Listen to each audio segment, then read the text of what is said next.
வணக்கம் நண்பர்களே. இந்த ஆட்டுக்கு வந்து வாய்க்கோமாரி அப்படிங்கிறதுலே வந்து ஒரு வித்தியாசமான முறையில் இருந்துச்சு. அதாவது வாயெல்லாம் ரொம்ப புண்ணாலாம் இல்லை, உடம்பெல்லாம் ஒரே வீக்கம்.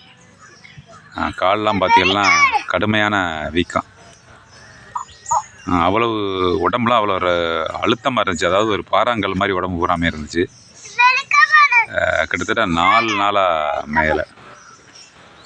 4 நாளாக மேயாமல் இருந்து வந்து நான் செய்த மருத்துவம் அனைத்துமே மூலிகை மருத்துவம் தான்.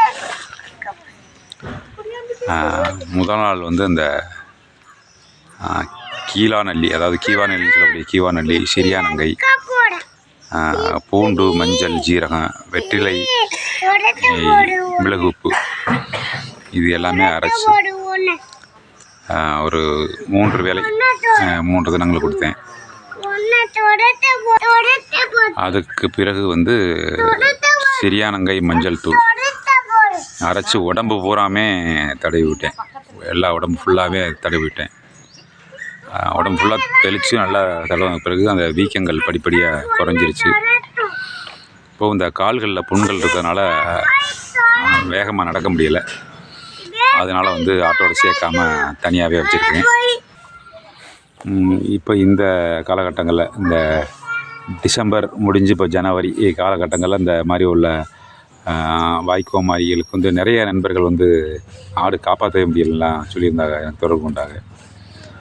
ஒன்றும் பெரிய விஷயம் இல்லை. இந்த நான் பின்பற்றிய மருத்துவ முறைகளை பின்பற்றுங்க. ஆமாம், அதாவது வரிசையாக கொடுத்துக்க வேண்டியது. அதாவது வெத்தலை மிளகு உப்பு ஒரு முறை, வெத்தலை மிளகு உப்போட பூண்டு, மஞ்சள், ஜீரகம், சிறியானங்கை சேர்த்து அரைச்சி அது ஒரு முறை கொடுத்துக்கலாம். அப்புறம் உடல் பாகங்கள் எல்லாமே அந்த மஞ்சள், பூண்டு, சிறியானங்கை 3ஐயுமே அரைச்சி நல்லா கரைச்சிக்கிட்டு, தண்ணி மாதிரி கரைச்சிக்கிட்டு, எல்லா பாகங்களையும் சுத்தமாக உடம்பு பூரா தேய்ச்சி விட்டால் அந்த உடல் வீக்கம். ஏன்னா இது வரைக்கும் இப்படி ஒரு பிரச்சனையை நான் சந்தித்ததே இல்லை. இந்த ஆட்டெலாம் அந்தளவுக்கு எந்திரிச்சு நின்று இறை தீனி எடுக்கும் அப்படின்னு நினைக்கவே இல்லை. அந்தளவுக்கு மிகவும் ஒரு கொடூரமாக இருந்துச்சு. இந்த ஆட்டோடைய உடம்பு எல்லாமே ஒரே வீக்கமாக, அந்தளவுக்கு வாய்க்கோமாரி இருந்துச்சு.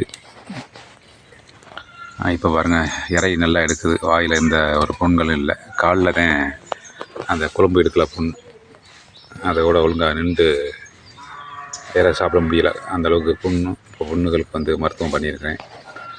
கால் புண் மருத்துவம் செஞ்சுருக்கிறேன். நண்பர்கள் வந்து இதை பார்க்குறோட மட்டும் இல்லாமல் மற்ற நண்பர்களுக்கும் தெரியப்படுத்துங்க. சிறந்த மூலிகை மருத்துவம். எங்கள் பகுதியிலலாம் சிறியானங்கை நிறையா கிடைக்கிது. சிறியானங்கை கூட உங்களுக்கு அப்படியே ஒரு தரேன். இப்போ அதோடைய தெரியாத நண்பர்களுக்கு அடையாளம் காட்டுறேன்.